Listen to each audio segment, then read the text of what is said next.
तर नमस्कार मित्रांनो, आपलं सर्वांचं स्वागत आहे बोधिसत्व लाईव्ह या न्यूज चॅनलमध्ये। तर बुद्धभूमी फाउंडेशनचा प्रकरणाचा आज 19वा दिवस आहे। धरणे आंदोलन सुरू होऊन आज मित्रांनो तब्बल 19 दिवस झालेले आहे। या 19 दिवसांमध्ये भिक्खू संघ, उपासक, उपासिक आणि भीम सैनिकांनी बरीच कष्ट पाहिलेले आहेत। कारण की त्यांच्या जे दोन मागण्या आहेत, बुद्धभूमी फाउंडेशनचा 7/12 बुद्धभूमीच्या नावावर झाला पाहिजे। जोपर्यंत त्यांच्या मागण्या प्रशासन पूर्ण करत नाही तोपर्यंत बुद्धभूमी फाउंडेशनचे धरणे आंदोलन कायमस्वरूपी सुरू असणार आहे, असं बनते गणाने सुद्धा सांगितलेलं आहे।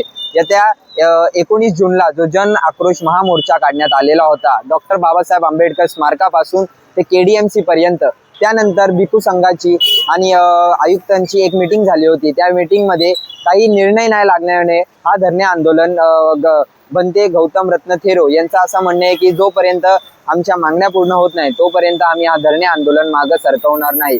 या धरणे आंदोलनामध्ये बऱ्याच पक्षांनी त्यांना जाहीर पाठिंबा दिलेला आहे। त्यासोबतच बऱ्याच पक्षाचे कार्यकर्ते, पदाधिकारी रोज इथं उपस्थित राहून भिक्खू संघाला पाठिंबा देत आहेत, त्यांच्या आंदोलनामध्ये सहभाग होत आहेत। धरणे आंदोलनाचा 19वा दिवस असूनही भिक्खू संघ, उपासक, उपासिकांनी आपला पाऊल मागे घेतलेलं नाही। त्यांचं सर्वांचं एकच म्हणणं आहे, प्रशासन जोपर्यंत आमच्या मागण्या पूर्ण करत नाही तोपर्यंत आम्ही आमचा पाऊल मागे घेणार नाही। तर नेमकं हा आंदोलन पुढचा काय स्वरूप घेणार आहे मित्रांनो, हे पाहायला खूप महत्त्वाचं असणार आहे। त्यासोबतच हा आंदोलनाचा 19 दिवस झाले असूनही भिक्खू संघ हा नॉन स्टॉप त्यांचा धरणे आंदोलन रोज कायमस्वरूपी त्याच ठिकाणी धरणे आंदोलन सुरूच करत आहे। त्यांचं सर्वांचं एकच म्हणणं आहे, तथागत गौतम बुद्धांच्या मूर्त्यांची जी विटंबना करण्यात आलेली होती आणि जो बुद्धभूमी फाउंडेशनच्या इथे जो अनधिकृतपणे जो फ्लायओव्हर टाकण्यात येत आहे, त्या फ्लायओव्हरचं काम दुसऱ्याच बाजूने घ्यावं असे त्यांच्या मागण्या आहेत।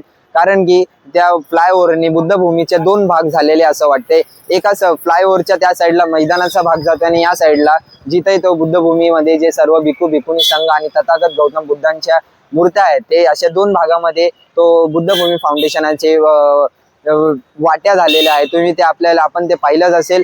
त्यासोबत भिक्खू संघाचं असंही एका मीटिंगमध्ये असाही निर्णय लागलेला आहे, जो KDMC मध्ये जर जन आक्रोश मोर्चा यशस्वी नाही झाला तर काही अवघ्या दिवसांमध्ये आम्ही हा मोर्चा तीव्र करू आणि हा मोर्चा थेट आम्ही मंत्रालय किंवा विधिमंडळाकडे आम्ही हा मोर्चा घेऊन जाण्याचा प्रयत्न करू आहोत। तर अशाच अपडेटसाठी तुम्ही पाहत राहा बोधिसत्व लाईव्ह। मी गौरव गागडे, कॅमेरामॅन सिद्धार्थ आडव सोबत कल्याण।